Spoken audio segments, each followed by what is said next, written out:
Hey, ich bin die Paulina aus der Nähschule Creamberry. Heute nähen wir eine Wendetasche. Today we will be sewing a reversible bag. In this project you will learn to sew curves. In diesem Projekt lernst du Kurven zu nähen. For this project you will need a pair of scissors, a measuring band, also Schere und ein Maßband. Dann braucht ihr noch was zu markieren. You need to have a pencil, some clips and maybe also some pins, also Stecknadeln.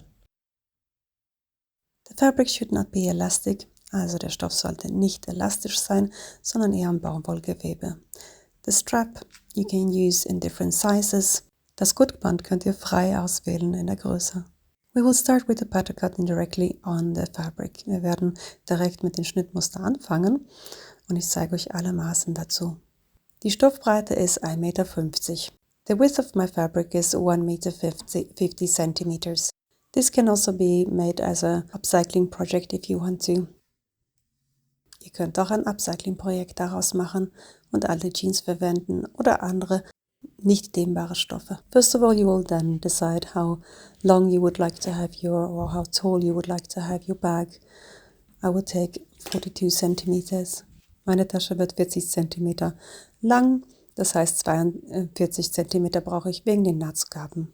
Aber denkt dran, ihr seid ja natürlich flexibel. Ein Baumwollgewebe lässt sich leicht reißen, daher brauche ich nicht zu schneiden, sondern einmal einen Schnitt machen und dann reißen.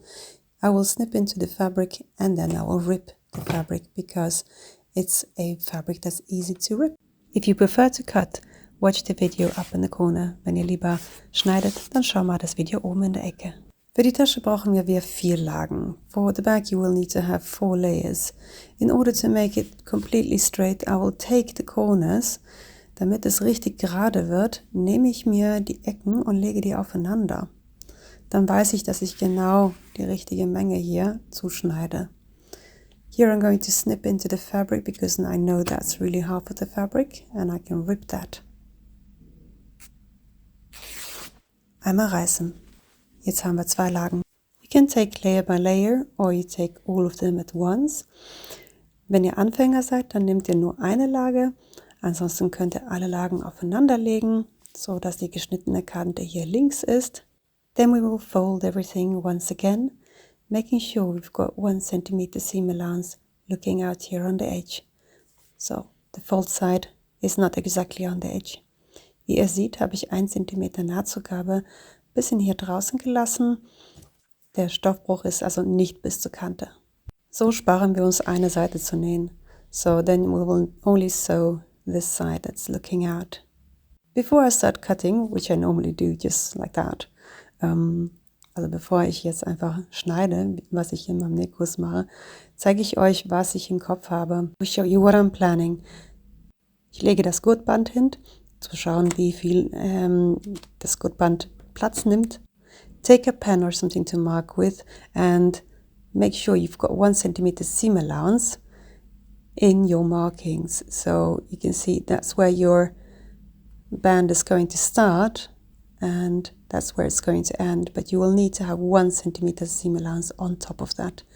Also markiere immer so, dass ihr wirklich 1 cm Nahtzugabe in eure Schnittmuster habt, sonst funktioniert das Ganze nicht. Ihr könnt irgendwas nehmen, was rund ist. You can also take an object which is round and you can get that curve perfectly through that. And you are completely free to choose how wide you would like to have it, how deep you would like to have it. Ihr könnt natürlich Markierungen machen, wie ihr wollt und dann einfach ausschneiden. Für manche ist das Ganze zu schwierig zu realisieren, wie groß das wird. Also da ist das Maßband. Here you have the measurements. If you're a bit unsure, I'll show you also in the class how much seam allowance you need to count with. This you will do with all of your pieces. You can also put them on top of each other. For this bag I decided to have 2 colors. Ich habe jetzt hier 2 Farben zugeschnitten.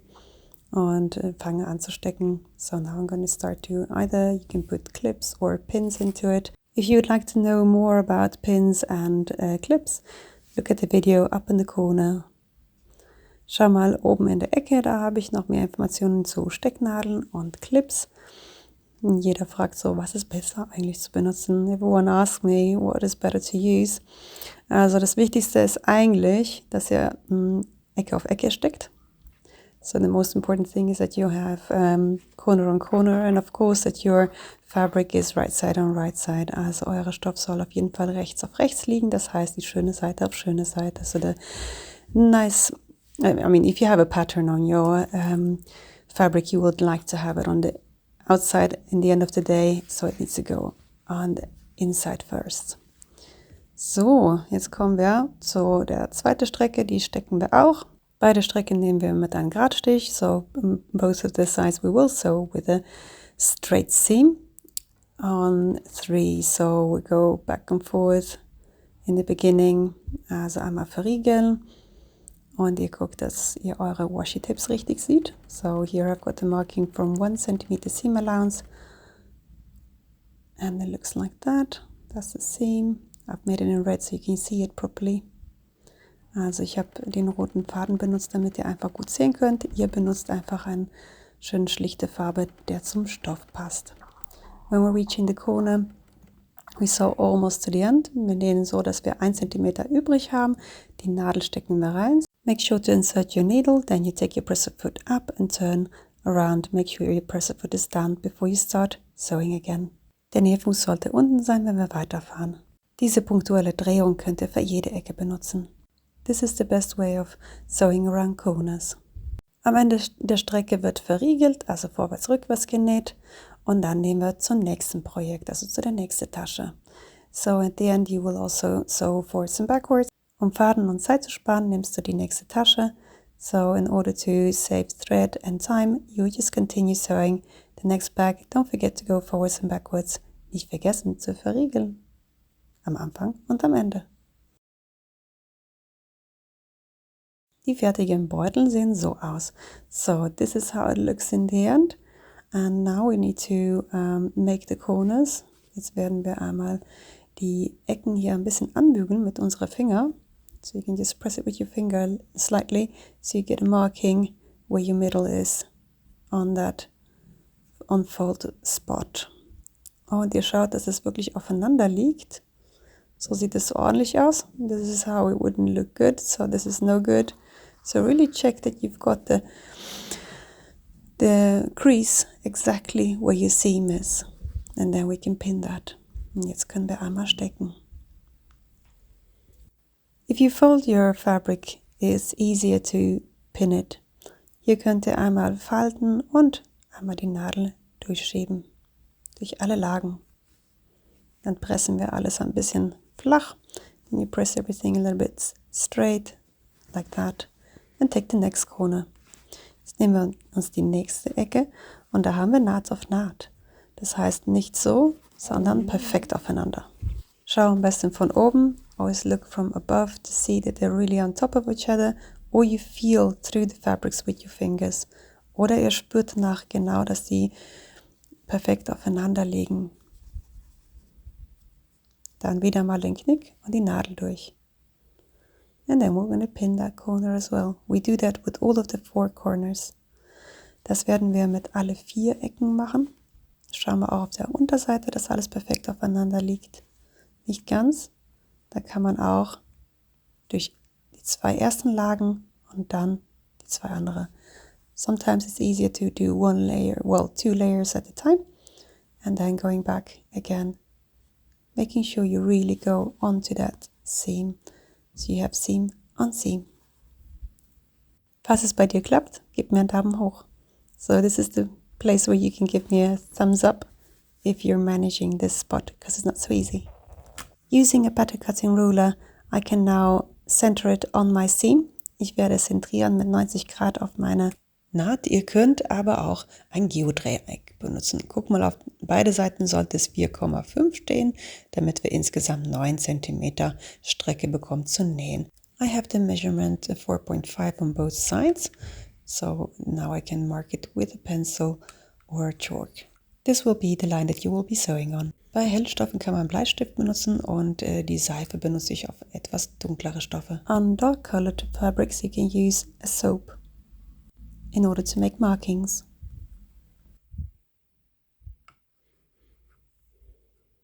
Das sind unsere Stichlinien.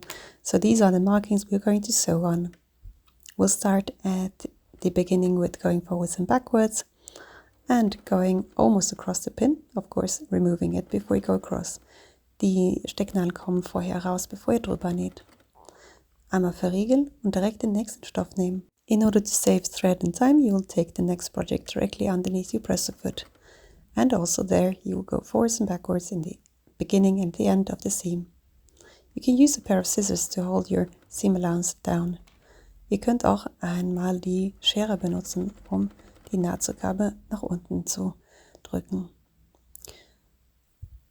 Jetzt können wir den Henkel zuschneiden. You can freely choose the length of your straps. Make sure you've got 2 cm seam allowance on it. Ich berechne noch dazu 2 cm Nahtzugabe. You will need 2 straps. Ihr werdet dann 2 Stück brauchen davon. Hier ist die Maß von mir.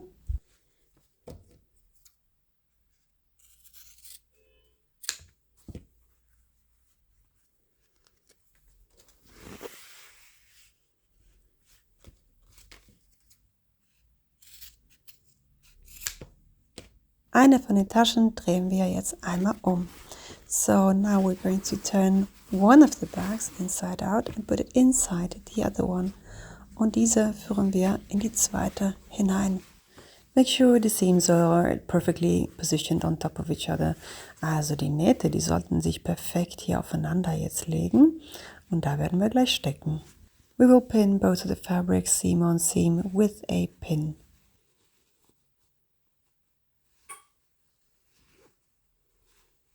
Do take your time to do this and make it perfect. If you have any questions, feel free to write it down in the comments.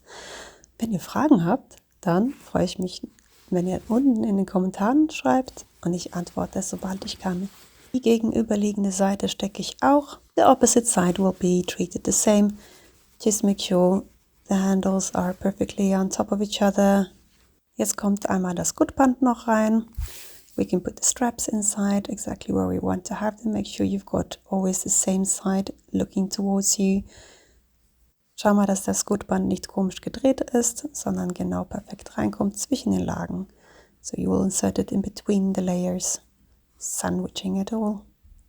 Make sure it's really peeking out, so it's not too far inside. Schau mal, dass man auf jeden Fall einen Hauch von den Gurtband sieht, damit es auf jeden Fall mitgenäht wird in den Nahtzugaben. Das Ganze wird gesteckt. We'll use pins for this. Make sure the straps are really centered so you have 1 cm seam allowance on both edges. Links und rechts sollten 1 cm Nahtzugabe übrig bleiben. We'll put a pin so we know we're going to stop sewing. You can also put more pins if you want to. Ihr könnt so viele Stecknadeln benutzen, wie ihr wollt. Ich habe mir nur eine reingelegt, damit ich weiß, wo ich aufhören soll zu nähen. Und jetzt fange ich in der Rundung an. Wir werden nämlich ein Wendeloch hier haben. So, yeah, I'll leave that opening so we can turn the bag around later on. And we're sewing with 1 cm seam allowance again. Wir nähen bis zu kurz vor Ecke. We're going to sew all the way to the corner, leaving 1 cm seam allowance there too. Using the technique with the needle down to turn the corners. Und wir drehen einmal um die Ecke, nähen da weiter. Schauen, dass wir wirklich 1 cm genau spüren, dass wir genau dann drehen. Rundungen zu nähen mit Washi Tapes ist ganz einfach. Make sure that your layers are perfectly on top of each other. And then you use the Washi Tapes. You look a little bit in front of you that you really got both layers perfectly on top of each other and lying on the Washi Tape edge. Die Kurve wird also gerade gelegt an dem Washi Tape. Und so hat man nicht das Gefühl, dass man wirklich an der Rundung näht und kriegt nicht so viel Angst am Anfang. So you almost sew it straight actually on top of that Washi Tape, just aligning it with the taping. Now and then it's good to check if you have any creases underneath on the underneath layer. Es lohnt sich ab und zu unter den Lagen zu gucken, ob alles glatt liegt oder ob Falten sich gebildet haben, wie zum Beispiel hier sieht man das. Richte ich den Stoff nochmal aus, damit es ordentlich liegt. As you could see, the lower layer was not perfectly aligned, so I do that now and then. I look underneath and check that all of the fabrics are on top of each other without any folds or creases. Am Anfang werdet ihr wahrscheinlich mehr Stecknadeln und Clips benutzen, um das Ganze zu fixieren. Das ist auch gut so, sonst muss man immer wieder ausrichten. Für mich ist es einfacher auszurichten, als immer wieder Clips rauszuholen. Ja, da muss jeder seinen Weg finden. In the beginning, it is a lot nicer and easier for you to work with pins and clips.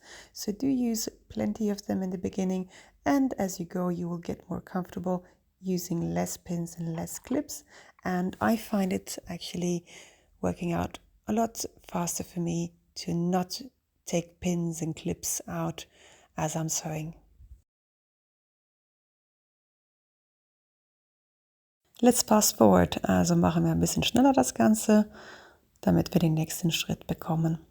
Beim nächsten Schritt werden wir einmal die Ecken abschneiden. So next thing we're going to be doing is to snip off the corners, and I'll show you that. You can do that with a pair of normal scissors, or I'm doing it with thread scissors. Also ich habe hier nicht die richtige Schere dafür. Eigentlich sind die ja nur für den Faden, aber ihr schnippelt da mal die Ecken so ab, wie gerade eben, und das kurz vor der Naht. Die Nahtzugabe wird grundsätzlich immer in den Ecken gekürzt und in den Rundungen werden wir einschnibbeln. And in the roundings, we're going to snip into the fabric so the seam allowance is going to lay properly and not be in the way when we turn the bag around.